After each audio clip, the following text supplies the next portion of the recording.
తుచ్చుడు, వాడు కుర్చీలో కూర్చునే కుర్చీ కాలి గోటికి కూడా సరిపోని తుచ్చుడు కరోనా కాదు ఇది కమ్మరోనా అంటాడు. ఇంకొకటి చీఫ్ మినిస్టర్ చైర్లో కూర్చున్న విధవా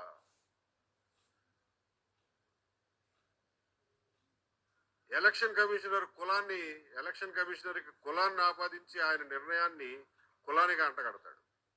ఒక క్రికెటర్ని తీసుకొచ్చి నాకు సెలక్షన్ రాబోవడానికి కమ్మోడు కారణం, వాడు సెలెక్టర్గా ఉండటం వల్ల నేను టెస్ట్ సిరీస్కి ఆడలేకపోయానని చెప్పి వాడితో చెప్పిస్తాడు, విచ్ ఇస్ కంప్లీట్లీ ఫాల్స్. అందులో ఏమన్నా నిజం ఉంటే అనుకోవచ్చు, విచ్ ఇస్ కంప్లీట్లీ ఫాల్స్. ఆ వాతావరణంలో నా మీద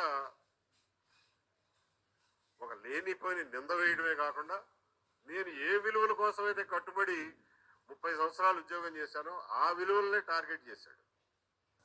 విలువల గురించి సార్ భలే చెబుతున్నారుగా, వినండి మీరు కూడా. ఆ తుచ్చుడు, ఆ నీచుడు, ఆ దుర్మార్గుడు, వాడు వీడు అంటూ సీఎం వెధవ అంటూ మిమ్మల్ని టార్గెట్ చేశాడా? ఏది మన లోకేశం రెడ్ బుక్ అంటూ రాసుకొని టార్గెట్ చేసినట్ట? ఇక ఎవరు ఏది చెప్పినా దాని వెనక జగనే ఉంటాడు అంటావు. మరి నీ వెనక ఎవరున్నారు?